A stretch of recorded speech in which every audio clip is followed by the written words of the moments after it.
professora da Universidade de São Paulo, Gilda de Mello Souza, é nome importante na crítica de arte no Brasil. Sua obra, porém, ainda é pouco conhecida e pouco estudada. Em meados dos anos 2000, no entanto, pesquisadores começaram a passar em revista a obra de Mello Souza, alguns deles dando especial ênfase ao seu método singular. É o caso do filósofo Bento Prado Júnior, que dedicou a ela um artigo no qual aborda a relação da obra da ensaísta com a iconologia de Panofsky. A partir da análise dos textos críticos de Mello Souza, Prado Júnior defende que a relação entre o estilo da brasileira e a iconologia de Panofsky existe, mas é ambígua, pois ela não faz uma simples aplicação do método iconológico.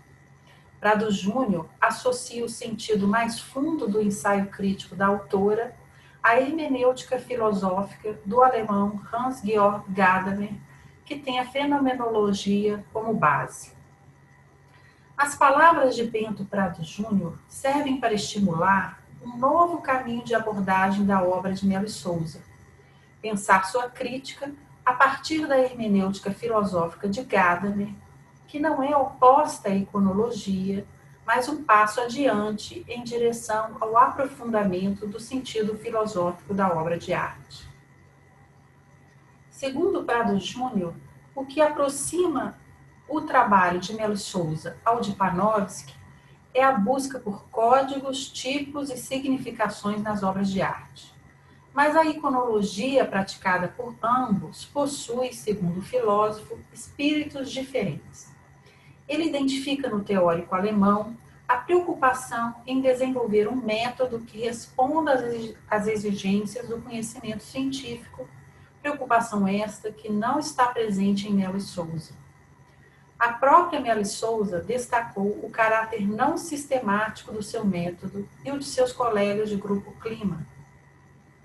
Essa é a primeira geração de intelectuais a ser formada pela USP e que, cronologicamente, ficou entre os primeiros grandes intérpretes do Brasil e os pesquisadores de perfil acadêmico que vieram depois. O distanciamento da epistemologia praticada nos moldes da iconologia panofskiana, o caráter não sistemático de sua abordagem das obras de arte, a liberdade na utilização de teorias e modelos europeus de história da arte, são algumas das características da crítica de Mello Souza que a aproximam da hermenêutica de Gadamer. O método de Mello Souza não é uma metodologia com pretensão a conhecimento científico, nem segue rigidamente os preceitos para interpretação propostos por Panofsky.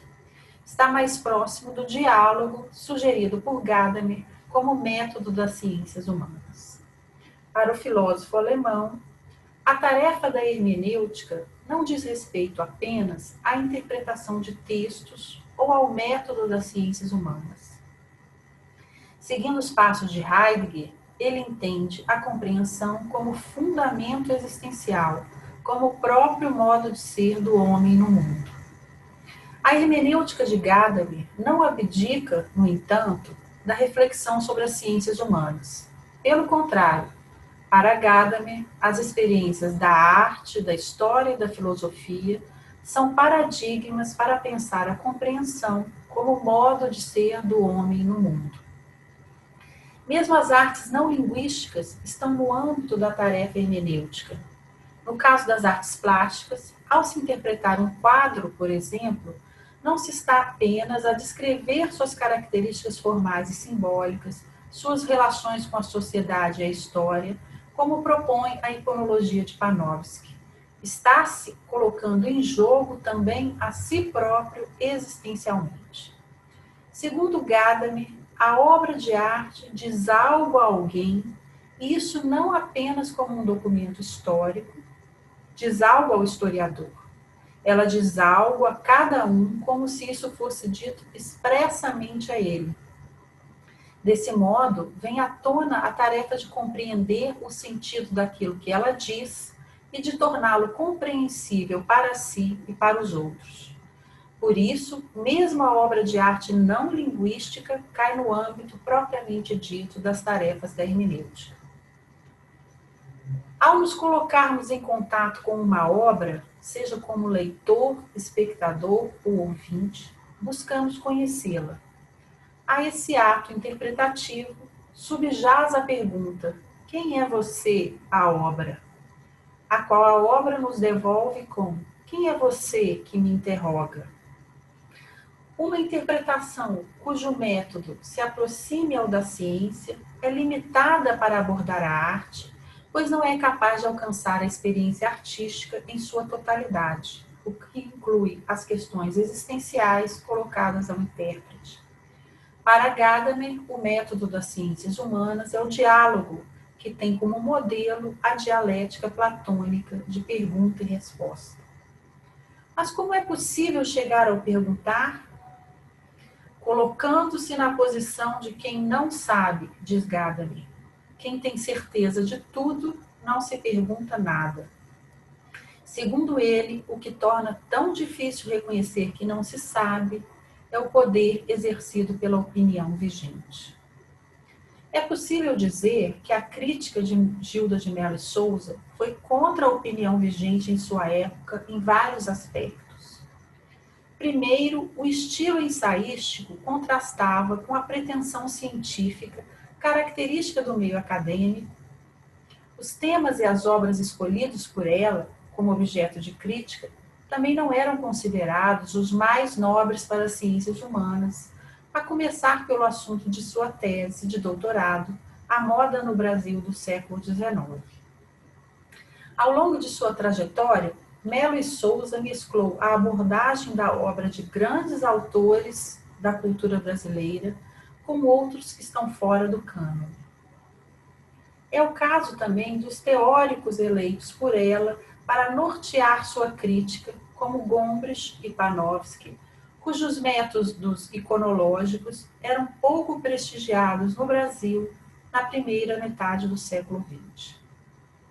Além disso, Mello e Souza não construiu uma teoria própria, preferindo sempre se debruçar sobre o concreto, sobre a própria obra de arte, ou sobre a coisa a ser pensada. O olhar apurado para o concreto e a vocação para a crítica poderiam ser entendidos a partir da história intelectual brasileira, que no período de formação de Mello e Souza ainda estava consolidando uma tradição acadêmica e especulativa. Seu método de interpretação se aproxima do diálogo, tal como proposto por Gadamer. Um exemplo é o ensaio O Mestre de Apipucos e o Turista Aprendiz. Nele, ela analisa 2 artigos publicados por Gilberto Freire e Mário de Andrade, ambos sobre Cícero Dias. Surpreendentemente, Mello e Souza não termina o ensaio com uma reflexão sobre esses 2 escritores, mas sobre o desafio colocado por eles para a sua própria geração. Diz Mello e Souza, abre aspas, naquele momento de transição entre o sonho das vanguardas e a chegada vitoriosa dos especialistas, delineavam à nossa frente um recorte novo da realidade, talvez uma invenção da realidade, como de tempos em tempos a arte efetua. Assim, esse ensaio de Mello e Souza perfaz o processo dialógico, tal qual proposto por Gadamer, em que a obra, ao ser interrogada pelo intérprete, devolve a ele uma pergunta existencial. Ao dialogar com o pensamento de Mário de Andrade e Gilberto Freire, ela se vê impelida a pensar o lugar que sua geração ocupou na história do pensamento brasileiro. Mello e Souza não o situa no espaço da reflexão e da filosofia, mas no da invenção e da arte. Marca, desse modo, o caráter criativo e inaugural do pensamento proposto por sua geração. Para Bento Prado Júnior, essa invenção da realidade de que fala Mello e Souza a aproxima das filosofias em que a arte e a estética se mostram como uma forma privilegiada de acesso ao próprio coração da filosofia, como é o caso da fenomenologia e da hermenêutica filosófica.